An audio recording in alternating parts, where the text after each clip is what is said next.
What's up, mi gente? This is your host Andres, and I welcome you to Were You Listening? An exploration of blackness in the songs we love.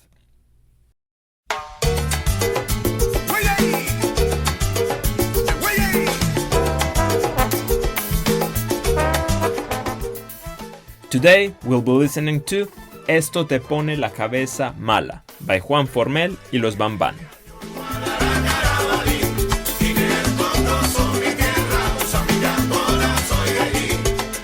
Were You Listening is a series of the Mixedtape podcast, which aims to center the contribution of Black people and culture across Latin America, the Caribbean, and their diaspora through dance and music.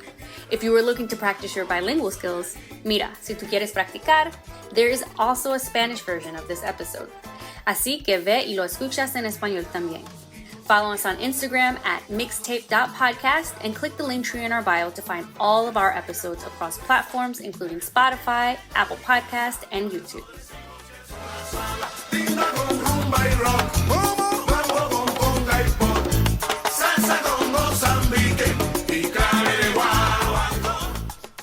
It is a real pleasure for me to talk about Esto te pone la cabeza mala here in our Were You Listening series, because this song was a request by one of our listeners, my dear friend David, who was in Davis, California when he made the request.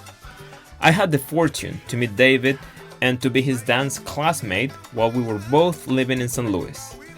David selected this song from our playlist of Afro-Latin songs that talk about blackness. That playlist, by the way, already has more than 1,800 songs. It's become more of a library than a playlist at this point. Go ahead and explore it. The link is in our bio.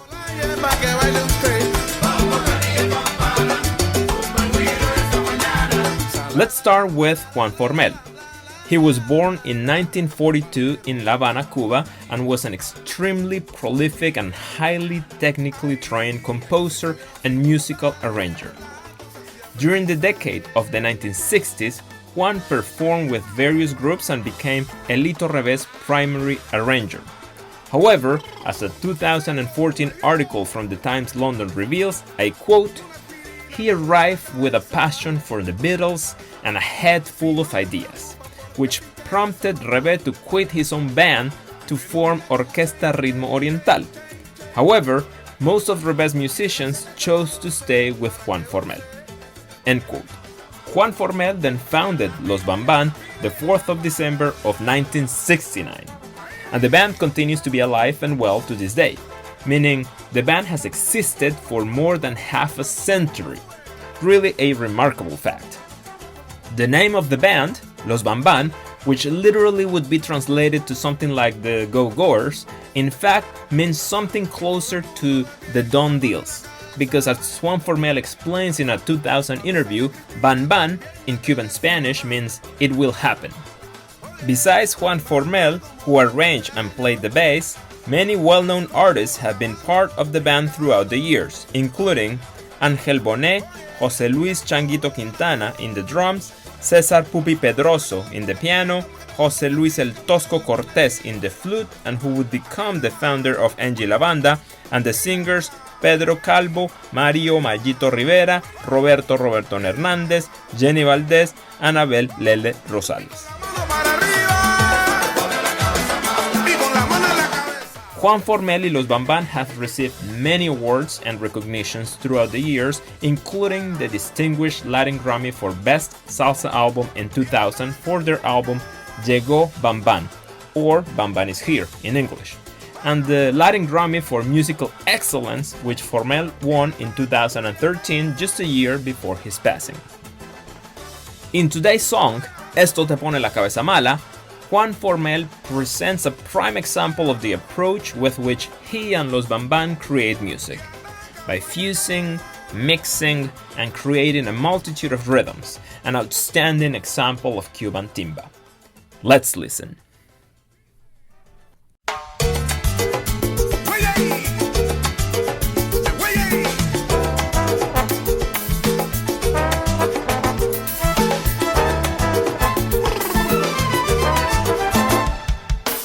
And I have an additional surprise for you today. you know I like surprises, we have the pleasure to have two great casino and timba dancers with us today to talk about this great song, Oesa and Coqui. They are two of the founders of Palenque Cuban Dance, a North Carolina-based dance company focused on Cuban popular dance and music. Oesa grew up in Durham, North Carolina, playing percussion and practicing capoeira before discovering her passion for dance. During her time at Barnard College, she developed a love for Afro-Cuban dance, especially as she studied with her mentor, Rebecca Bliss. Coqui is a DJ and dancer based in Durham, North Carolina, who discovered Cuban music and dance while studying in Havana, Cuba as an undergrad at Vanderbilt University. Under Professor William Lewis, she analyzed the impact of Black artistic and religious traditions in 20th century Cuban culture during the special period. This work continues to influence her approach to Cuban dance and music today.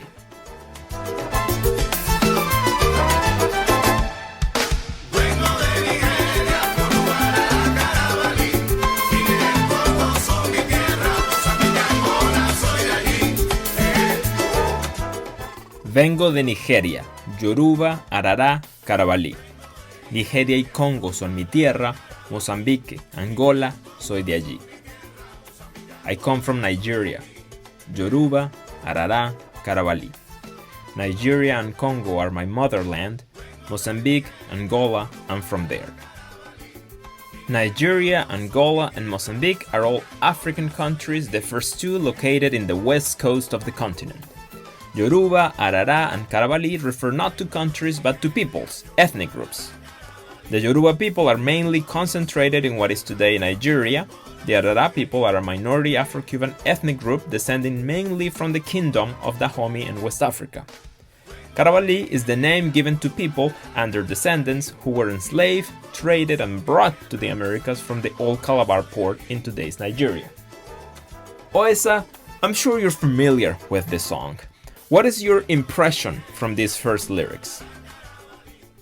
So I feel like his mentioning of African countries that aren't all necessarily neighbors or geographically close to one another could be a way of recognizing how those who are descendants of enslaved peoples are so often unable to trace back their lineages after a certain point.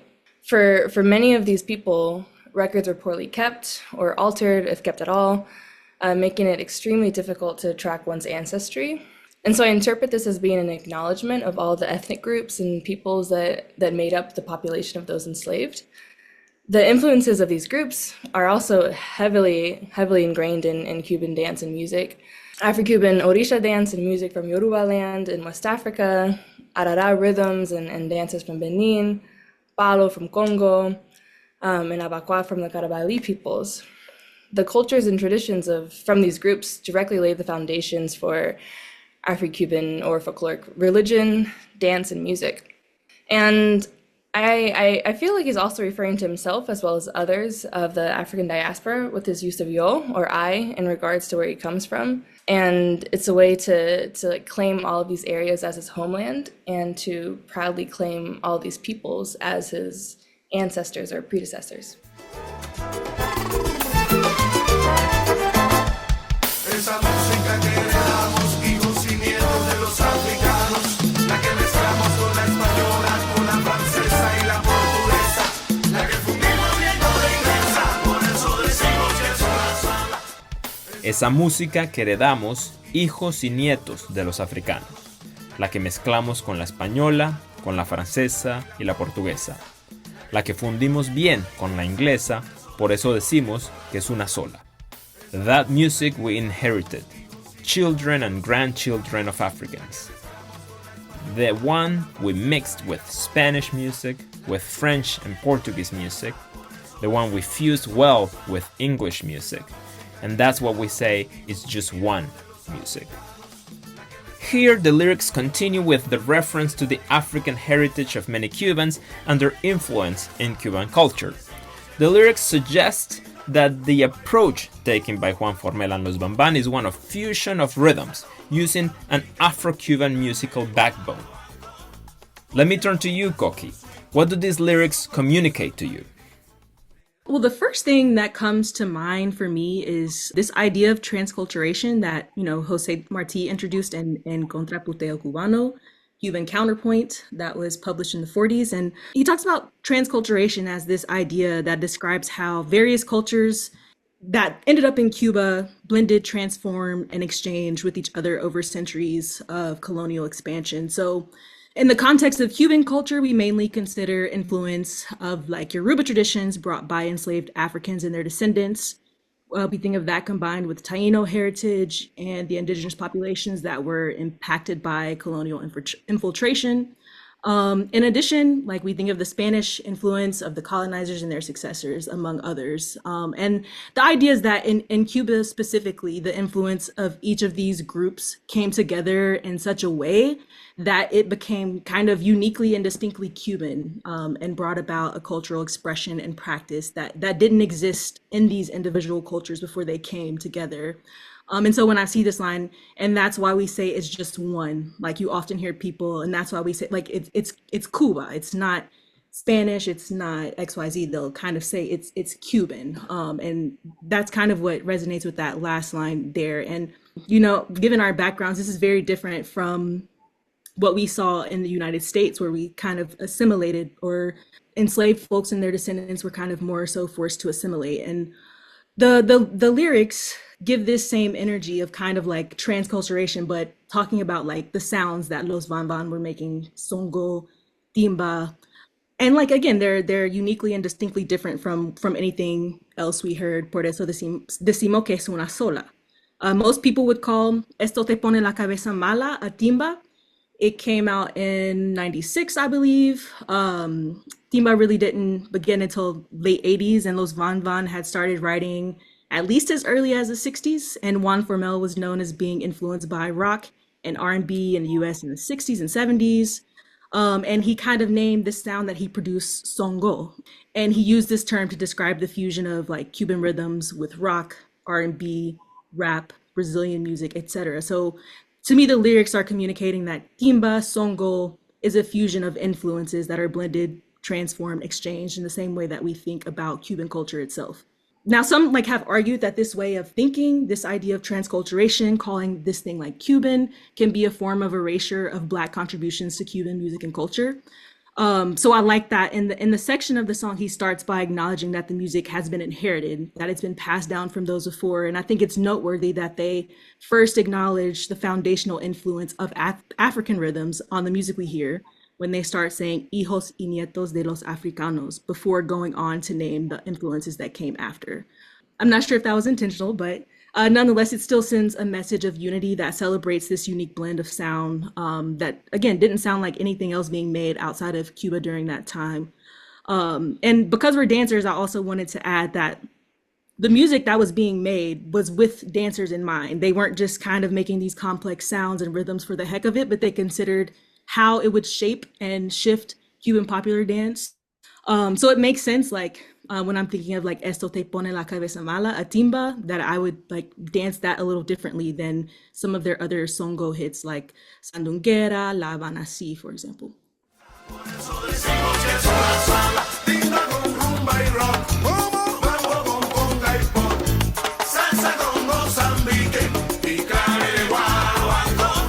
Timba con rumba y rock, mambo con conga y pop, salsa con Mozambique y clave de guaguancó.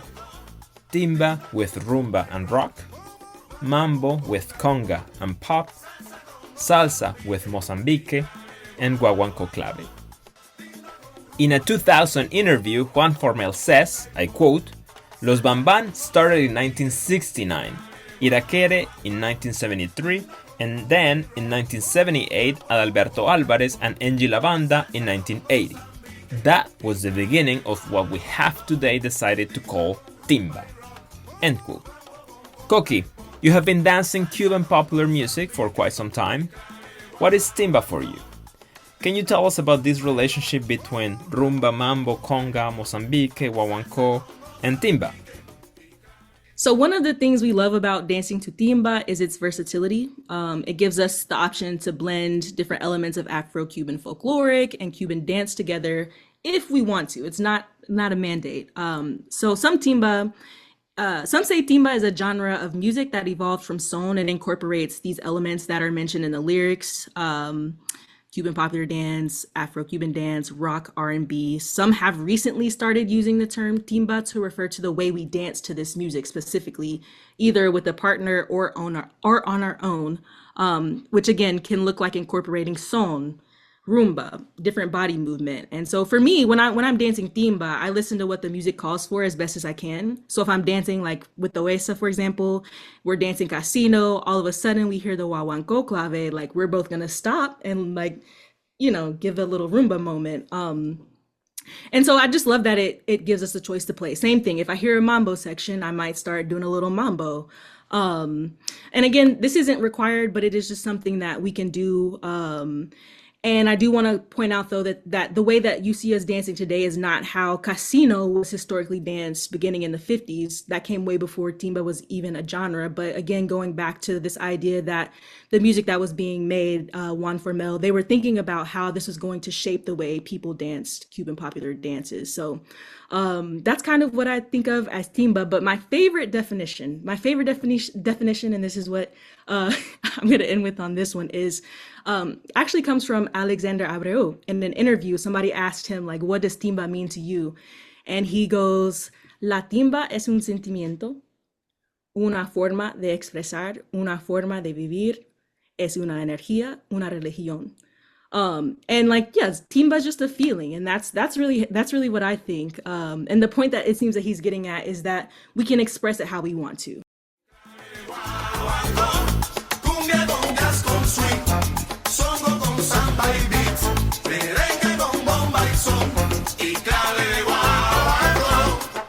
Cumbia con jazz, con swing, songo con samba y beat, merengue con bomba y son, y clave de guaguancó.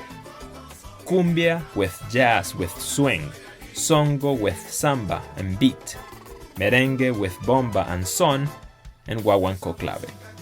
And there's more rhythms mentioned here. There's Brazilian samba, there's Colombian cumbia, all rhythms with black roots, as we have explored in the podcast. There's also mention to jazz, swing, rock, and pop.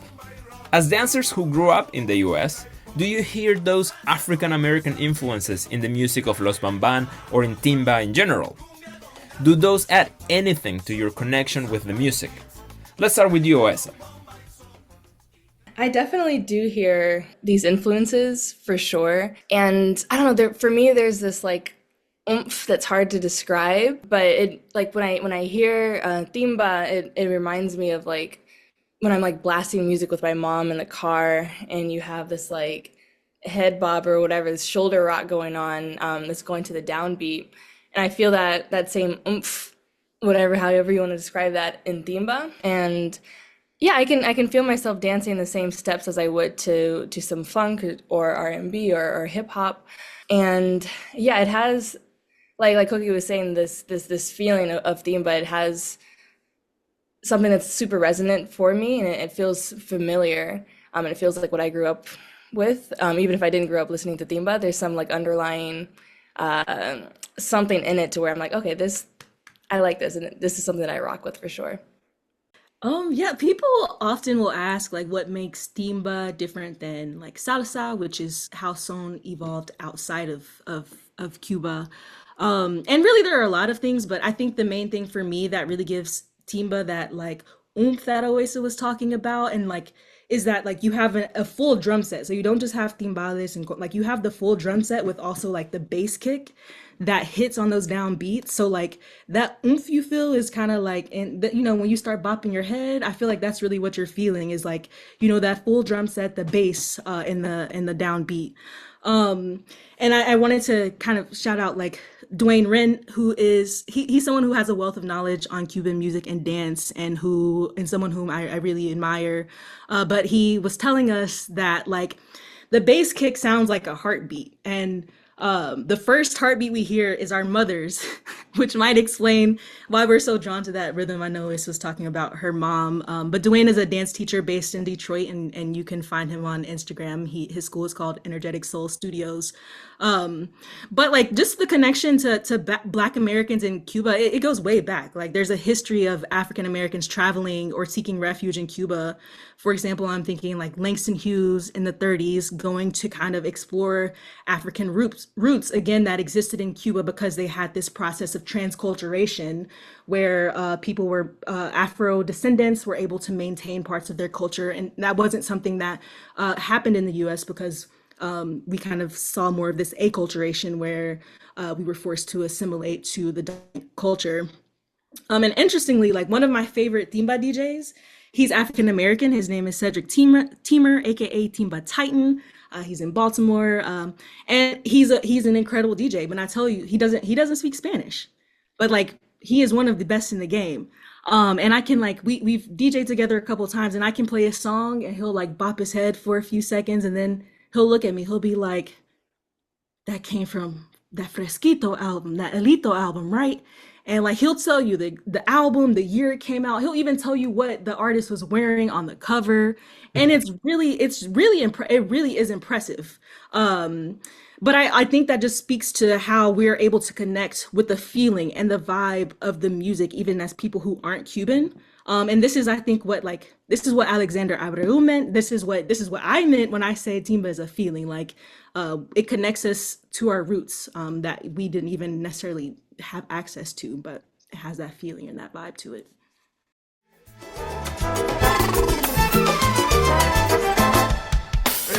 And we also hear Los Bamban mention Songo.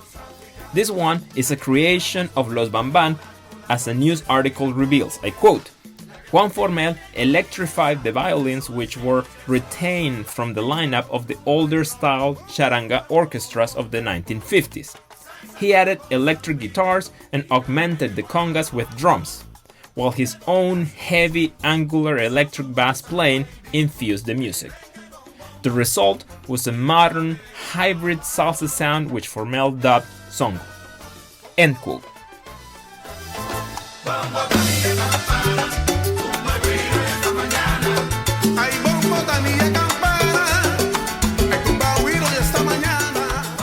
Bombo, canilla y campana, tumba, guiro y hasta mañana.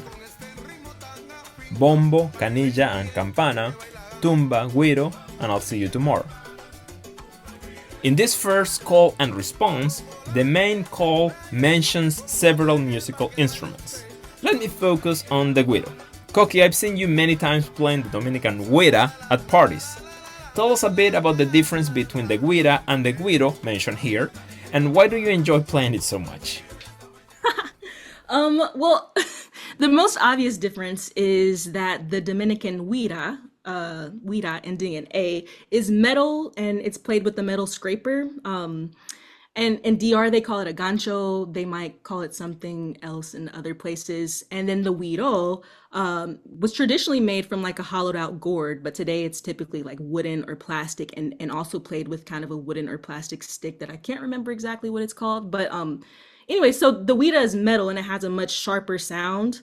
And the guiro is a lot softer and more resonant, right? So you don't hear the guiro as much, like in timba, for example. For a number of reasons. There are lots of polyrhythms going on, and like timba, like, so of all the things that you're gonna point out in the music, it's really hard to hear the guiro because it's so soft, and again, there's so many other polyrhythms going on. The guira though is pretty like central, and like a central instrument that you can always hear whether you're listening to bachata or merengue. It's made of metal for one, but in like bachata, for example, you've only got the bass, the other guitars, bongos, and guira. There are very few instruments. And the guira tends to play a pretty consistent pattern depending on like one of three energy sections that you hear in bachata, like derecho, majao, mambo.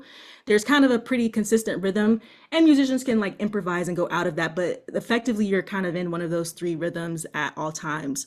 So yeah, that's kind of the difference. I've never played the guiro. It's hard for me to hear it when I'm listening to music. But I do think they're played pretty similarly, like in that you're kind of scraping a stick up and down the side, whether it's the huiro or the huira. Ay, con este ritmo tan afincao, bailen bien, que aquí que baila gana.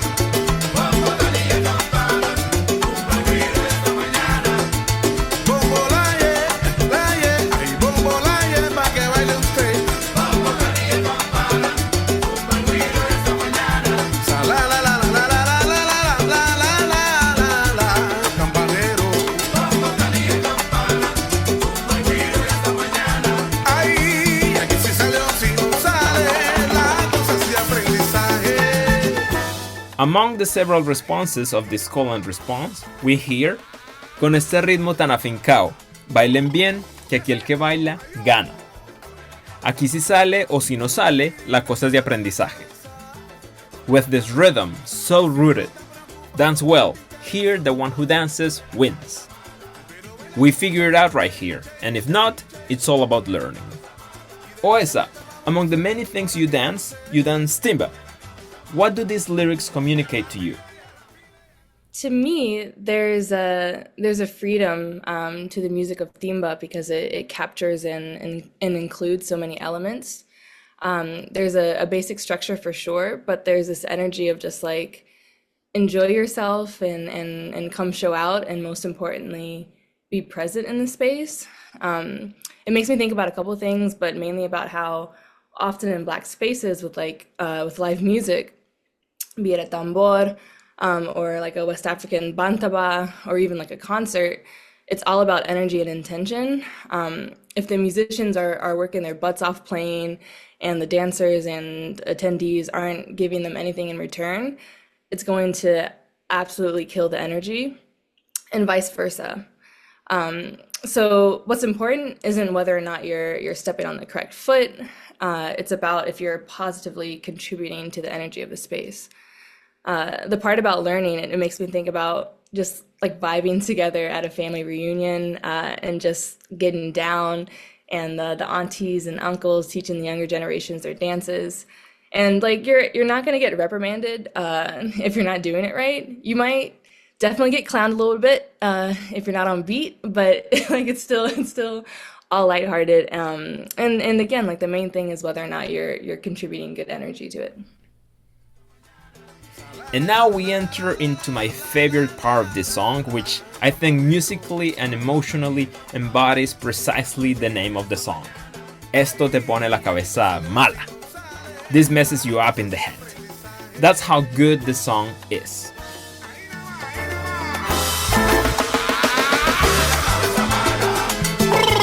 ¿Qué es esto? ¡Ay, Dios! Una aspirina me duele la cabeza. Among the responses to the call, Esto te pone la cabeza mala, we hear, brr, ¿qué es esto? Ay Dios, una aspirina, me duele la cabeza. Brr, what is this? My God, an aspirin, my head hurts. So I think this song is really rich not only musically, but also in terms of the emotions it can elicit. Koki, you are a DJ. What do you think? Do you play with those aspects as a DJ? What would you use this song for in a party? Well, I actually just played this Saturday night. So it's interesting that you ask. We were, Oasis and I were in Atlanta this past weekend celebrating with Salsa Atlanta. They just celebrated 25 years of promoting Cuban popular dance and music in Georgia. They've been doing it since '99. Huge congratulations to Julian and the team, and you can find them at Salsa Atlanta online.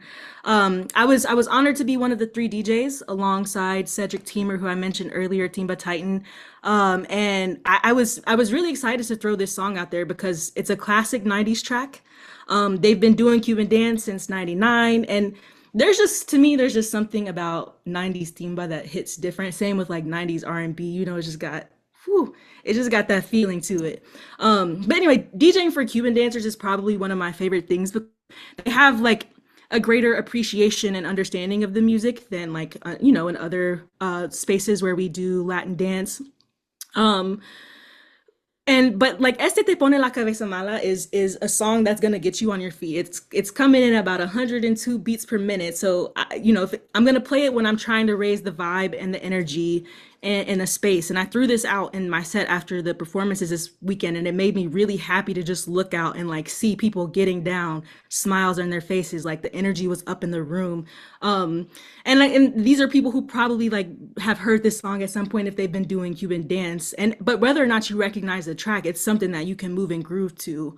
But it did feel really nice because a couple people like kind of like what I would consider old heads kind of came up like, yo, that's a classic track. Like, thank you for playing that. And those moments feel really good as a DJ, kind of like similar to what Oasis was talking about with like live music. Like, yeah, no, we're not as, exciting as the live music, but we certainly feed off of each other's energy. So like, I give them energy, they give me energy back. Like, it's gonna be a good night. And it was such a great event and such a great crowd. And I was really happy that I threw that song out there this weekend, coming into this interview too.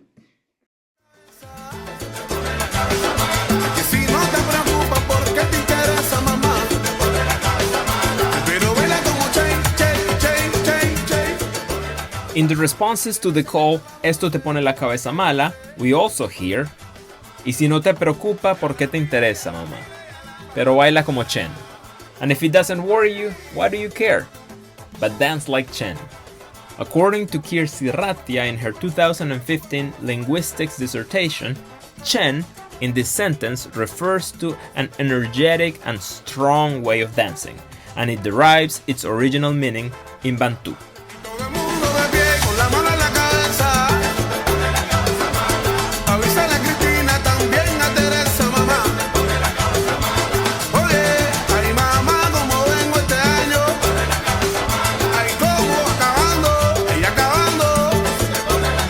Finally, we also hear the responses, y todo el mundo de pie con las manos en la cabeza. Avísale a Cristina y también a Teresa. Ay mamá, ¿cómo vengo este año? ¿Cómo? Acabando y acabando. Y agolonao. And everybody on their feet with their hands in their head. Let Cristina know, and also Teresa. Ay mamá, how am I doing this year? How? Killing it and killing it. And agolonao. I really like these motivating responses to the call. I may not be killing it this year myself, but listening and dancing to this song, I can relate to the feeling. But let me focus a bit on the very last word, agolonao. I asked Maestra Marisol Blanco, and she told me that the expression is understood as allow us to enter your house. And it appears in some cantos for Yemayá and Afro-Cuban spiritual practices. If you want to hear more from Marisol, make sure to check our interview with her. I did some additional digging, and I also encountered that agolonao is likely an adaptation of an expression in Yoruba that can be roughly translated to open the path or open the way. So with that in mind, let's let this wonderful song help open our path.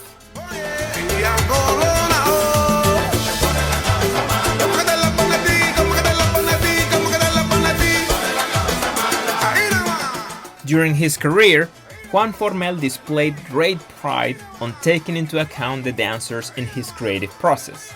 He mentions in an interview that, I quote, music owes its aggressiveness and dynamic to the dancers, who, after all, demand it from you. As musicians, we have to recognize what it is the dancer needs. We give the dancers what they need. End quote. After an interviewer asked him, what's the secret of Juan Formell? He replied, I quote, my secret is that I've never forgotten about the dancers. It really is the dancers who dictate the formula you have to follow both in the rhythm and in the lyrics of the songs. They're the reason for the song and you adapt to them. End quote. So if you have found yourself dancing to some great Los Van Van music and you thought, they really get me with this music, the fusion or the homage to African influences. Guess what? It's because they really do get you. It's no accident. It's their deliberate approach. And before we go, since we are, after all, talking about the relevance of the dancers, Oesa, why don't you tell us a little about Palenque, the dance company you both helped create? What do you teach? What's your approach? And why Cuban popular music? Sure. So to start, yeah, we're named after palenques, which have different meanings depending on where you are in the world. But in Cuba, they typically refer to communities and settlements formed by those who had escaped enslavement. And these were spaces of refuge, right? And over time, they became gathering spaces for musicians, dancers, and other artists, which heavily influenced both traditional and contemporary Cuban dance and music. In a similar way, we wanted to create a space where people felt comfortable learning. As many people are probably aware, the dance scene is not the most comfortable all the time if you're a woman, Black, and or queer. So it was very important for us to have that space of refuge while also being able to work on our craft. We primarily teach casino, which is a style of partner dance known for its circular movements and elegance, as well as rueda de casino, where multiple couples dance together in a circle with one person who calls out the moves for the group. Especially in this area, but even outside of North Carolina, oftentimes people would assume Cuban social dance just referred to rueda. So we were really trying to change that narrative about what casino is and who the dancers are. In class, sometimes we'll also do some body movement and incorporate some more traditional Afro-Cuban dance, such as rumba, macuta, or orisha dance. But yeah, and like this music, especially timba, it has such a rich history. It's incredibly complex and has such palpable Black roots. And I feel like the instrumentation and the rhythms and the lyrics are all just so energetically fulfilling and familiar. And I think for me and for the other Palenque members, it's just something that we really gravitated towards. Koki, would you like to add anything about Palenque? I will say that casino, we also dabble, I teach some traditional bachata, which it was influenced by Cuban dance as well in a lot of ways. But we focus on dances that were born in culture, right? And I think like that's really important and really big, and also has to do like with this feeling. I think it's easy to kind of get lost and like, you know, being extremely technical and like overthinking it. But like you go and like see people dancing in Cuba. People are dancing on the 1, 3, 5, 7, 2. You know, it doesn't matter. Like, you know, it's all about that feeling and maintaining that feeling. And same with the traditional bachata that we throw in there. People dance on the 1, 2, 3. The vibe. It's just about enjoying and feeling the music and the vibe, and that's kind of what we want people to feel comfortable doing. So that's a little bit that I had to add. And yours is the same gender dance partnership. Is there anything about that experience that you would like to mention to our audience? It's been interesting. Like, I'm just thinking of like when we would take like Marisol's classes, and there's definitely like roles that are followed in terms of like lead versus follow. But it's been nice, and I feel like I personally haven't seen any when I've done like partner work with Koki in particular. I personally haven't felt yet, or hopefully knock on wood, will not feel any kind of negative energy towards it being like two Black women who are dancing together.